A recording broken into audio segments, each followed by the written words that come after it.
அண்ணி வந்து ஒரு பிராமின். அவங்க வேற கேஸ்ட்டுங்கிறனால எல்லாரும் லவ் மேரேஜ்னு நினச்சிக்கிறாங்க. பாரதிராஜா வீட்டில் வேலை பார்த்துட்டு இருந்தாங்க அப்படிங்கிற மாதிரி எல்லாம் சொல்கிறாங்க. அதெல்லாம் பொய்யுங்க. செங்கமலம் வந்து இன்னும் 1 மாதம் 2 மாதம் தான் இருப்பான்னு டாக்டர் சொல்கிறாரு. அவள் இல்லாமல் நான் எப்படி வாழ்கிறது அப்படின்னு அழுதாருங்க. எங்கள் அன்னிக்கு கேன்சர்னு சர்ஜரி பண்ண போகும்போது எங்கள் அண்ணா அவர் காலில் விழுந்தாருங்க. நான் கண்ணார பார்த்தேன். அண்ணி உங்க முடியை விரிச்சு விடுங்க, நான் பார்க்கணும் அப்படின்னு. இவ்வளோக்கு இருக்குங்க எங்கள் அன்னிக்கு முடி. அவங்க அவ்வளோ முடியெல்லாம் போய் அப்போ என்னங்க மனுஷனுக்கு அழகு எங்கே இருக்கு? ஏவிஎம் ராஜன் சார் இருந்தார் இல்லைங்களா, அவங்க டாக்டர் வீடுங்க அது. போகியத்துக்கு இருந்தாங்க அண்ணா. அந்த வீட்டுக்கு போய் 6 மாசம் தான் இருந்தாங்க, இறந்துட்டாங்க. எதனால அவங்களுக்குள்ள கான்ட்ரவர்சிங்கிறதே எனக்கு தெரியாது. கடைசியா அண்ணன் இறக்கறதுக்கு முன்னாடி ஆனந்த வீடன்ல தான் நினைக்கிறேன் ஒரு இன்டர்வியூ கொடுத்துருந்தது. கொஞ்சம் ரொம்ப வருத்தப்பட்டாரு அப்படின்னு நானும் கேள்விப்பட்டேன். டைரக்டர் இப்படி பேசியிருக்க வேண்டாம், என்ன வேணாலும் சொல்லிட்டு போட்டோம், அவரு அண்ணி பத்தியெல்லாம் எதுக்கு தேவையெல்லாம் பேசினாரு அப்படின்னு சொல்லி. என் மேல ஏதாவது கோவமா இருந்தா என்ன அடிச்சிருங்கப்பா, ஆனா நீங்க என் கூட பேசாம மட்டும் இருக்காதீங்க. இந்த மனோஜ் தம்பி இறந்தப்போ கூட 3 நாள் எனக்கும் துக்க வீடாதான் இருந்துச்சு. 98ல இன்கம் டேக்ஸ் வந்துச்சு. கணக்கெல்லாம் ஒழுங்கா வச்சுக்காம அப்புறம் நிறைய ப்ராப்பர்ட்டிஸ் வித்து வாங்கின விலைக்கே கொடுத்து. அண்ணி வந்து கடவுள் நம்பிக்கை இருக்கிறவங்க. ஆமா ஆமாங்க. அண்ணி வந்து ஒரு பிராமின். அவங்க அப்பா வந்து கோயில்ல பூஜை பண்ணிட்டு இருந்தவர். தஞ்சாவூர் அம்மாப்பேட்டைங்க அவங்க சொந்த ஊர். அவர் கோயில் பூஜை பண்றவர் தான் அவங்க பொண்ணு. ஆனா அண்ணா ஒன்னும் சொல்ல. நானும் சாமி கும்பிடுவேன். காதல் திருமணம் இல்ல, அரேஞ்ச் மேரேஜ் தாங்க. அண்ணி பார்க்காமயே அண்ணன் சம்மதம் சொன்னதுதான். அவங்க பாரதிராஜா சாரோட நண்பர் வந்து ஆறுமுகம்னு ஒரு அண்ணாங்க. அந்த அண்ணாவோட அப்பாவும் எங்க அண்ணியோட அப்பாவும் வந்து ஃப்ரெண்ட்ஸுங்க அங்க தஞ்சாவூர்ல. அவங்க வந்து கும்பகோணம் பக்கத்துல ஒரு ஊருங்க. அங்க கோயில்ல அப்பா வந்து பூஜை பண்ணிட்டு இருந்திருக்காரு. அந்த கோயில் நிர்வாகத்துல இவங்க ஆறுமுக அண்ணாவோட அப்பா இருந்திருக்காங்க. அப்ப அண்ணி அவரு ஏஜ் ரொம்ப வயசானவருங்க அவங்க அப்பா. அண்ணியோட தம்பியும் இல்லை, இறந்துட்டாரு சின்ன வயசுலயே. அண்ணி ஒரே பொண்ணு, அம்மாவும் இல்லை. வயசு பொண்ணை வச்சுக்க முடியலன்னு சொல்லி ஃபீல் பண்ணியிருக்காங்க. அப்போ அந்த அங்கிள் சொல்லியிருக்காங்க, நான் கூப்பிட்டு போய் வச்சுக்கிறேன் எங்கள் வீட்டில், பாதுகாப்பாக இருக்கட்டும். அவங்க பொண்ணுங்க பசங்கள்லாம் அவங்க வீட்டில் நிறையா, அவங்களோட ஒன்றா இவங்களும் வளரட்டும்னு அவங்க வீட்டில் வளர்த்துட்டு இருந்தாங்க. அந்த ஆறுமுக அண்ணா வந்து சென்னையில் குரலகத்தில் வேலை பார்த்தாருங்க. அவரோட ஒய்ஃபும் குரலகம், அவங்களும் பிராமினுங்க அந்த லேடி. அவங்க 2 பேரும் லவ் மேரேஜ் பண்ணிக்கிட்டாங்க. அப்போ அவங்க கூட வந்து அண்ணி இருந்தாங்க. அப்போ பாரதிராஜா சார் ஒரு நாளைக்கு வண்டியில போயிட்டு இருக்கும்போது சந்திரசேகர் அண்ணா, எங்க அண்ணா எல்லாம் போயிட்டு இருக்கும்போது டைரக்டர் சொல்லியிருக்காரு, இந்த மாதிரி ஆறுமுகத்து வீட்டு பொண்ணு ஒன்று இருக்கு, தங்கச்சி ஒன்று இருக்கு, ஏதாவது மாப்பிள்ளை இருந்தா சொல்லுங்கப்பா அப்படின்னு சொல்லி பார்த்துட்டு இருக்காப்புல ஆறுமுகம். பொண்ணு இருந்தா சொல்லு, மாப்பிள்ளை இருந்தா சொல்லுங்கன்னு சொல்லியிருக்காங்க. அப்போ அண்ணா சொல்லியிருக்காங்க, சார் நானே பண்ணிக்கிறேன் அப்படின்னு. சரி, நீ பார்க்காம நீ எப்படி பண்ணிக்க முடியும்? முதல்ல உங்க அப்பா அம்மாவெல்லாம் கேட்கணும்ல. இல்லை சார் ஒன்றும் சொல்ல மாட்டாங்க, நான் பண்ணிக்கிறேன் அப்படின்னு சொன்னேன். இல்லை நீ வீட்டில் கேட்டு சொல்லு மணி அப்படின்னு சொல்லியிருக்காங்க. அப்பா கிட்ட வந்து சொன்னப்போ அப்பா சொன்னாங்களா, டைரக்டர் சொன்னா சரி, அவர் சொன்னா சரிப்பா அப்படின்னு சொல்லிட்டாங்க. ஆனால் தங்கச்சி இருக்கு, அது கல்யாணம் முடிச்சுட்டு உனக்கு பண்ணலாம் அப்படின்னு. 80ல எங்க அக்காவுக்கு, சின்ன அக்காவுக்கு மேரேஜ் ஆச்சுங்க. 1 இயர் கழிச்சு 81ல அண்ணா பண்ணிக்கிட்டாங்க. அண்ணி பார்க்காம டிசைட் பண்ணதான். வேற கேஸ்ட்டுங்கிறனால எல்லாரும் லவ் மேரேஜ்னு நினச்சிக்கிறாங்க. டைரக்டர் தான் கல்யாணம் பண்ணி வச்சாங்க. அவர் தலைமையில தான். அந்த அக்காவும் தான் மெயினா, சந்திராக்கா தான் முன்னாடி நின்று நடத்தி வச்சாங்க. நிறைய பேர் சொல்றது என்னன்னா, பாரதிராஜா வீட்டில் வேலை பார்த்துட்டு இருந்தாங்க அப்படிங்கிற மாதிரி எல்லாம் சொல்றாங்க. அதெல்லாம் பொய்யுங்க. அண்ணியும் ஒரு நல்ல ஃபேமிலியிலேருந்து வந்தவங்க தான். இப்ப கான்ட்ராஸ்ட் இருக்கு. இவருக்கு கடவுள் மறுப்பாளருக்கு கடவுள் நம்பிக்கை இருக்கிறவங்க, அப்பாவே வந்து பூஜை பண்றவங்க. வீட்ல எப்படி இருக்கும் 2 பேரும் அண்டர்ஸ்டாண்டிங்? ஆக்சுவலி எங்க அண்ணா எப்படின்னாங்க, நீ யாரு, நான் நானா இருக்கேன், அந்த மாதிரி ஒரு ஆளு தாங்க. யாரு ஈவன் குழந்தைகிட்டையும் ஜோதி ரகுகிட்டையும் எந்த விஷயத்தையும் திணிக்க மாட்டாருங்க. என்கிட்டையும் உனக்கு படிக்க பிடிச்சா படி, வேலைக்கு போக பிடிச்சா போ, உனக்கு எந்த விஷயத்தையும் யாருக்கிட்டையும் திணிக்க மாட்டாருங்க. சொல்லுவாரு, அப்படியே மேம்போக்கா சொல்லுவாரு, இது நல்லா இருக்கும் அப்படிங்கிற மாதிரி தான் சொல்லுவார் ஒழிஞ்சு, இதை தான் நீ பண்ணி ஆகணும் செஞ்சாகணுங்கிற ஆள் கிடையாதுங்க அண்ணா. அதாவது சாமி கும்பிட்ற விஷயமும் அப்படிதான், உனக்கு பிடிச்சா நீ கும்பிடு, அதான் கிண்டலா ஏதாவது சொல்லிட்டு அப்படியே போயிடுவாருங்க. அது பண்ணுவாரு. அது பண்ணுவாரு. கிண்டல் உங்கள பண்ணுவாரு. வம்பிழுப்பாரா அப்படி ஏதாவது? அதெல்லாம் பண்ணுவாரு. அண்ணியுமே வம்பிழுப்பாரு. அப்படியா? ஆமாமா. போங்கப்பா உங்களுக்கு வேலை இல்லைன்னான்ட்டு போயிடுவாங்க அவங்க. ரொம்ப ஸ்வீட்டுங்க அண்ணி. கோவமே வராதுங்க. ரொம்ப பாசமா இருப்பாங்க. எங்க அண்ணி மேல எவ்வளோ லவ் வச்சிருந்தாருன்னு எங்களுக்கு தெரியும். அத வந்து அவங்க ஏன்னா அந்த பாமர அண்ணன்னு சொல்றேன் இல்லைங்களா? அந்த அண்ணனுக்கு 2 நாளைக்கு முன்னாடி ஃபோன் பண்ணி அழுதுருக்காரு. நைட்ல 2 மணிக்கு கால் பண்ணாராம். அப்ப அந்த அண்ணாட்ட சொன்னாராம், "என்ன பாம்ஸு அ செங்கமலம் வந்து இன்னும் 1 மாசம், 2 மாசம் தான் இருப்பான்னு டாக்டர் சொல்றாரு. அவ இல்லாம நான் எப்படி வாழ்றது?" அப்படின்னு அழுதாருங்களாமா. அந்த அண்ணன் தான் ரொம்ப நாள் கழிச்சு சொன்னாரு இத. 2 நாளைக்கு முன்னாடி எனக்கு ஃபோன் பண்ணி அழுதாருமா. அது அக்செப்ட் பண்ணிக்க முடியல அவரால. நானும் எங்க அண்ணிக்கு கேன்சர்ன்னு சர்ஜரி பண்ண போவும் ராஜ்குமார் டாக்டர் தான் பண்ணாருங்க. அங்க போய் எங்க அண்ணா அவர் கால்ல விழுந்தாருங்க. நான் கண்ணார பார்த்தேன். நானும் எங்க அண்ணாவும் அவர் கால் எப்படியாவது காப்பாத்தி குடுத்துருங்க சார் அப்படின்னு. அவங்க வந்து உங்க ஃபேமிலி ஆள் இல்ல. என்னோட சிஸ்டர் அவங்க. நான் என்ன முடியுமோ நான் பண்ணுவேன். என் சிஸ்டர நான் எப்படி காப்பாத்த முடியுமோ ஆனா அதுக்கப்புறம் ஒரு 3 இயர்ஸ் இருந்தாங்க. அவங்க ஆக்சுவலா அவங்களுக்கு 2004ல அந்த சுனாமி டைம்லயே அவங்களுக்கு சர்ஜரி ஆயிடுச்சுங்க. அதுக்கப்புறம் 9 இயர்ஸ் இருந்தாங்க. 2013ல தானே இறந்தாங்க. என்னன்னா பிரஸ்ட் கேன்சர் வந்துச்சு அவங்களுக்கு. அது வந்து க்யூர் ஆயிடுச்சுன்னு நெனச்சோம் நாங்க 5 இயர்ஸ்க்கு அப்புறம். நார்மலா இருந்தாங்க அப்போ. நல்லா ஹெல்த்தியாவே இருந்தாங்க. அதுக்கப்புறம் அவங்களுக்கு ஃபுல் பாடியில ஸ்ப்ரெட் ஆயிடுச்சு. ஸ்ப்ரெட் ஆயிடுச்சு. அதனால அவங்க ஃபுல்லா அவங்களுக்கு ஹேர் ஃபால் எல்லாமே அவங்களுக்கு ஆமா அதனால அது ஹீமோலாம் குடுத்த ஹீமோலாம் ஹேர் குடுத்து ஃபால் ஆமாமாமா. அவங்களுக்கு எவ்ளோ லாங் ஹேர் இருக்கும். நான் அதான் அழக பத்தி யாராச்சும் பேசினா அதான் சொல்லுவேன். எங்க அண்ணியோட ஃபோட்டோ எடுத்து காமிப்பேன். முதல்ல நான் எங்க அண்ணி பார்க்க போனப்போ, நான் அவங்க வீட்ல அந்த ஆறுமுக அண்ணன் வீட்ல போய் பார்க்க போனேன். ஸ்கூல் படிச்சுட்டு இருந்தேன் அப்போ. நான் போய் அண்ணி பார்த்துட்டு வரேன்ட்டு நானா போயிட்டு, அவங்க கிச்சன்ல வேலை செஞ்சுட்டு இருந்தாங்க பண்ட போட்டுட்டு. அ எனக்கு ஏதோ ராகி மால்ட்டுன்னு ஒண்ணு அங்க வீட்டுக்கு போனாலே கலந்து குடுத்தாங்க. அப்போ நான் சொன்னேன், "அண்ணி உங்க முடிய விரிச்சு விடுங்க. நான் பார்க்கணும்." அப்படின்னு. இவ்வளோக்கு இருக்குங்க எங்க அண்ணிக்கு முடி. அவங்க அவ்வளோ முடியெல்லாம் போய் அப்ப என்னங்க மனுஷனுக்கு அழகு எங்க இருக்கு? எத வச்சு நம்ம அளவுகோல் குடுக்கறது? மனசு தான் அழகுங்க. அது 2 பேர்கிட்டயும் நான் பார்த்துருக்கேன். எங்க அண்ணியும் சரி, எங்க அண்ணனும் சரி அவ்வளோ அழகானவங்க. அவங்க எப்படி 2 பேரும் அந்யோன்யமா இருந்தாங்க? நீங்க ரொம்பங்க நான் ரொம்ப பார்த்து வியந்திருக்கேன் எங்க அண்ணன. இப்படி கூட ஒய்ஃப லவ் பண்ண முடியுமான்னு. நான் நெறைய விஷயங்கள்ல ஜெலஸே ஆயிருவேன். அந்த அளவுக்கு. பார்க்காம ஓகே சொன்ன பொண்ணு. இல்ல? ஆமாங்க. ரொம்ப ரொம்ப அன்புங்க அண்ணி மேல. ஒரு நாளைக்கு 100 தடவ செங்கமலம், செங்கமலம், செங்கமலம்ன்ட்டே இருப்பாரு. அவங்களே ஏன்பா, ஏன்பான்னு கேட்டுட்டே இருப்பாங்க. நான் சொன்னேன், "அவங்க தான் முடியாம படுத்துருக்காங்கல்ல, பேசாம இரேன்னா" அப்படின்னா, "சும்மா கூப்பிடுறேன் அவள" அப்படின்னு கூப்பிட்டுட்டே இருப்பாங்க. கோயில்ல போயிட்டு வந்தா திருநீர், குங்குமம் அதெல்லாம் இருந்தா வைப்பேங்க. நான் வச்சு வைப்பீங்க. விடுவேன். ஆ. திருநீர் வச்சு விடுவேன். ஆனா, ஒண்ணும் வைக்காத அப்படியெல்லாம் சொல்ல மாட்டாரு. நான் பூசி விடுவேன். அண்ணியும் பூசி ஆ. விடுவாங்க. ஆனா ஒண்ணும் சொல்ல மாட்டாரு. அப்புறம் நாங்க ஏதாவது ஒரு காஃபி குடுங்கம்மா, ஏதாவது கேட்பாரு. நாங்க உள்ள போயிட்டு வரக்குள்ள அப்படியே முகம் துடைக்கிற மாரி தொடச்சுருவாரு. உங்க எதிர்ல பண்ண ஆமா மாட்டாரு. தொட மாட்டாரு.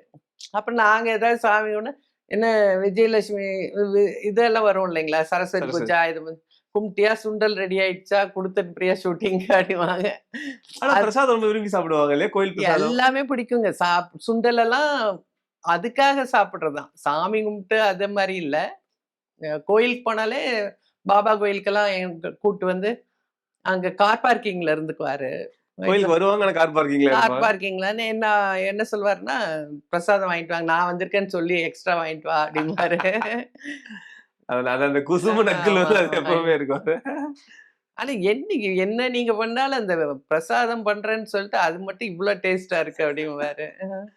ஒரு இந்த வாட்டி மாரி சபரிமலைக்கு மாலை போட்டு போயிருக்காங்களா? போயிருக்காங்க. எதனால அது பண்ணாங்க? பொள்ளாச்சியில எங்க அ, வீட்ல இருந்து தான் போனாங்க. ஃபோட்டோஸ் இருக்கு நான் காட்டுறேன். அ. அங்கருந்து போனாங்க. போயிட்டு, அங்க தான் என்ன பண்றானுங்க நானும் போய் பார்த்துட்டு வரேன் அப்டின்ட்டு, கேமராமேன் சங்கர் அண்ணா ஆ. அவங்கலாம் போனாங்க ஒரு செட்டா. அவங்கலாம் வருஷம் வருஷம் போவாங்க போல இருக்குங்க. ஆனா ஒரு நாள்ல அவர் சாமி கும்பிட்டது அந்த மாரி இல்லவே இல்ல. அவரு எவ்வளவோ சீரியஸா உடம்புக்கு முடியாதப்போ, அப்ப கூட இறக்குற அந்த நிமிஷம் கூட எல்லாரும் வந்து "அப்பா முருகா, ஐ வலிக்குதுன்னா அப்பா அதான். கடவுளே" அப்படின்னு அப்படியெல்லாம் வார்த்தை வந்ததே இல்லைங்க அண்ணன் வாயிலலாம். ஆனா அவரோட கடவுளே. வீட்டுக்கு சரஸ்வதி இல்லம்னு இருந்ததுங்களா? இல்லங்க. அது ஆக்சுவலா பார்த்தீங்கன்னா, அண்ணி சிக்கான அப்புறம் அன்னிக்கு அந்த எங்க கேகே நகர் வீட்ல இருக்கறக்கு ரொம்ப ஃபீல் பண்ணாங்க. ம்ஹ்ம். எனக்கு வீடு மாறி இருந்தா நல்லாருக்கும், நல்லாருக்கும்ன்னு சொல்லி, அவங்களுக்காக அவங்கள சாட்டிஸ்ஃபைட் பண்றதுக்காக, அந்த ஏவிஎம் ராஜன் சார் இருந்தாரு இல்லைங்களா? அவங்க டாட்டர் வீடுங்க அது. ஷூட்டிங்க்கெல்லாம் சரி, சரி, விடுவாங்க சரி, அந்த சரி, வீடு. சரி. அந்த வீட்ல போய் நாங்க போகியத்துக்கு இருந்தாங்க அண்ணா. ஒரு 6 மந்த்ஸ் தான்.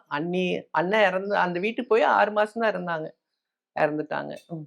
ஸோ அதான் இது ஒரு மாரி ஒரு ஆமா. ஒரு பேச்சு ஒண்ணு அது வீடு வந்து மாத்திட்டாங்களான்னா அது சரஸ்வதி இல்லம்னு இருந்துச்சு அப்படின்னு சொல்லி ம். சொன்னாங்க. அது நாங்க நோட்டீஸ் பண்ணல. ஏன்னா சொன்னப்போ வெளிய என்னன்னா வந்து இல்ல கடைசி டைம் காலகட்டத்துல வந்து சாருக்கு அந்த நம்பிக்கை இருந்தது இல்ல, அப்படின்னு இல்ல. தான் சொல்லிட்டு அப்படி இருந்தேன். இல்லைங்க. அது ஆக்சுவலா அது அவர் வீடே இல்ல. ஆஹா. அன்னிக்காக. அதுவும் சொன்னாங்க. அண்ணன் சொல்லி அப்புறம் நானும் சொன்னேன். அப்புறம் நான் என்ன சொன்னேன்னா, அண்ணியோட லாஸ்ட் ஸ்டேஜ்ன்னு எங்களுக்கு எல்லாருக்குமே தெரியும். சரி அவங்க சந்தோஷத்துக்காக மாறி இருப்போம் அப்படிங்கிறதுக்காக தான் அந்த வீட்டுக்கு போனோம்.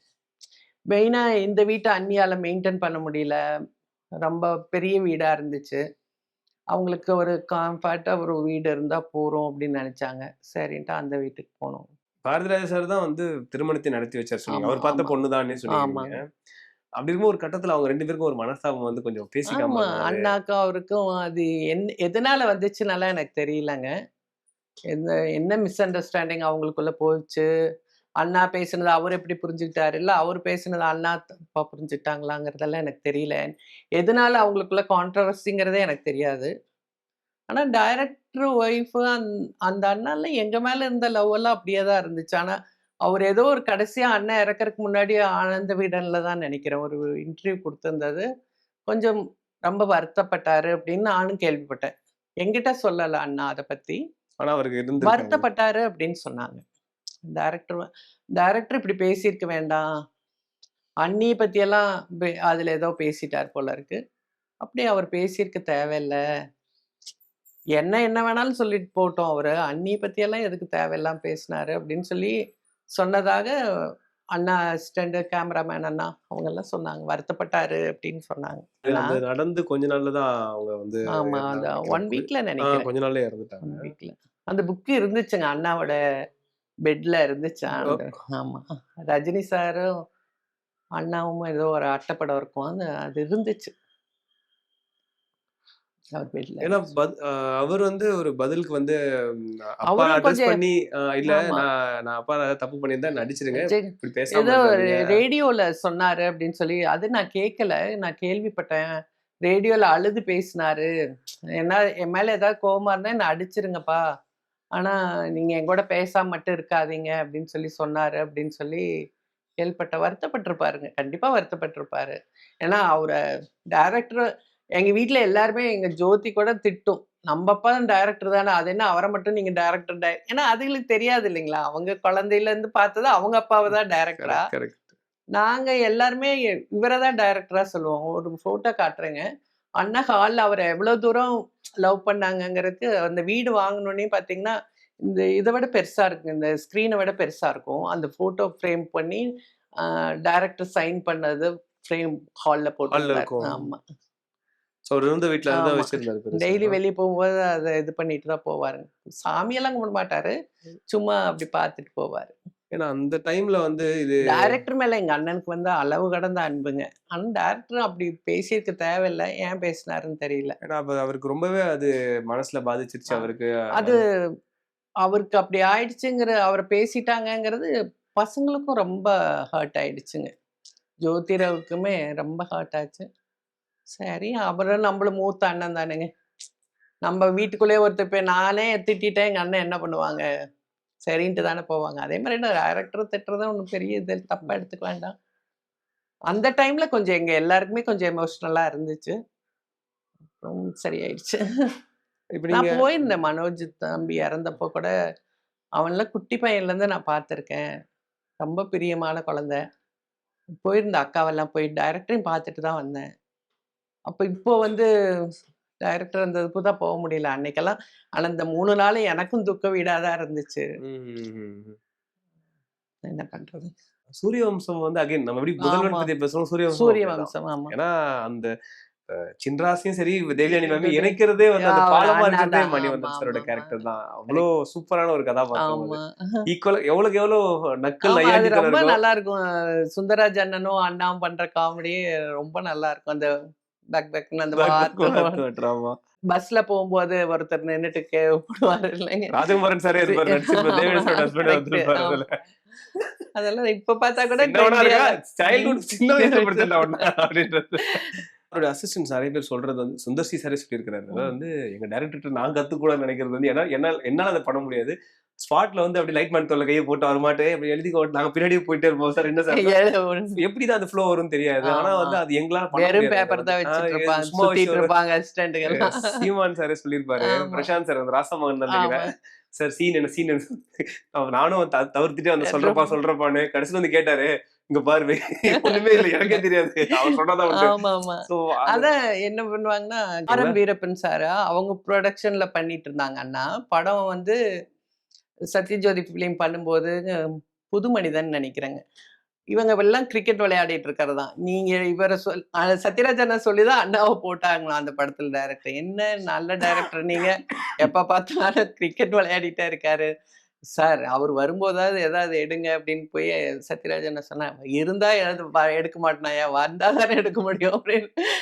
ஆனா டக்குனு சீன் வந்துடுச்சுன்னா அவ்வளோதான் எடுக்க ஆரம்பிச்சுருவாங்க. எப்ப பார்த்தாலும் கிரிக்கெட் தான் விளையாடிட்டு இருப்பாங்க ரொம்ப அவங்க. பிடிக்குமா கிரிக்கெட் அவருக்கு? ஆமா. கிரிக்கெட் ரொம்ப பிடிக்கும். ஐயோ! என்னெல்லாம் தொல்ல தாங்க முடியாது. கீழ எங்க அப்பா பார்ப்பாரு கிரிக்கெட்டு.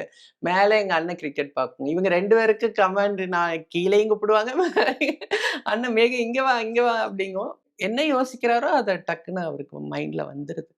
என்ன கூப்பிட்டே சொல்லுவாரு. எனக்கு ஒரு தோணுது இந்த கேட்கறியா அப்படின்னு. சொல்லுண்ணா அப்படின்னா ஏதாச்சும் ஒரு நாட் சொல்லுவாரு. இத வச்சு இப்படி இருந்தா எப்படி இருக்கும் இந்த ஸ்டோரி அப்படின்னு.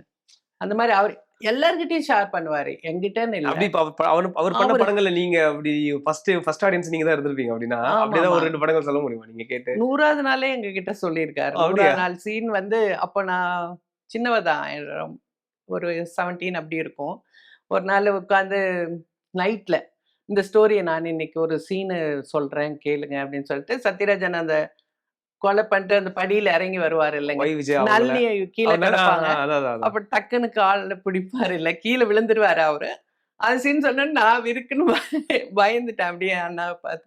என்ன பயமா இருக்குல்ல? அப்ப நான் எடுத்தோம்ல சூப்பரா இருக்கும் அப்டின்னாங்க அந்த சீனு. அந்த படம் வந்து 12 டேஸ்லயே ரொம்ப குயிக்கா ஆமா, எடுத்து ஆமா, 12 நாள்ல ஆமா, எடுக்கப்பட்ட படமா ஆமா, அது? ஆமா. எப்படி அவ்ளோ ஃபாஸ்ட்டா எப்படி அவரு எடுக்க முடிஞ்சது? பண்ணுவாருங்க. அவரு எங்க தூங்கவே மாட்டாரு. எல்லாரும் வினோத் கண்ணான்னு ஹிந்தி ஆக்டர் அவர் படம் ஒண்ணு பண்ணாங்க. அண்ணா படம் பண்ணாரு. அப்ப அவரு சொல்லுவாராம், துண்ட எடுத்து இப்டி காட்டுவாராம். உங்க டைரக்டர் அவருக்கு கிளீன் தமிழ் புளிஞ்ச தெரியாதுல்ல. அண்ணிகிட்ட சொன்னாராம். உங்க ஹஸ்பண்ட் இப்டி பண்ணிடுறாரு அப்டின்னு சொல்லி புளிஞ்சு புளிஞ்சு எடுத்துடுறாரு. எடுத்துடுறாரு. தூங்கவே மாட்டாரோ அதிகமா? இல்ல ரொம்ப தூக்கம் கெட்டு தான் ஒன்னனுக்கு உடம்பே இதாயிருக்கும்னு நான் நினைக்கிறேங்க. டெய்லியுமே 1:00, 2:00 அப்படிதான் தூங்குவாரு. ஷூட்டிங் இருந்தா திருப்பி காலைல அவரு 4:30க்கு எழுந்துக்கிற பழக்கம் உண்டா ஷூட்டிங்னா எழுந்திரிச்சுருவாரு, வந்து? போயிடுவாரு. கரெக்ட்டா போயிடுவாருங்க. த்ரில்லர் படங்களுக்கு ஒரு பெஞ்ச்மார்க் மாரி ஆமா, 100வது ஆமா, நாள் படம் எப்பவுமே ஆமா, உண்டு. ஆமா. உண்டு. நெறைய பேருக்கு அந்த படம் வந்து ஒரு மாரி கரியர் மாத்தி ஆமா. அந்த முக்கியமா டைம்ல அது ஹத்ராஸ் இருக்கு. பயங்கர ட்ரெண்டா இருந்தது மூவி. ஆனா அந்த மாரி ஒரு மூவியே வந்தது இல்லல்ல.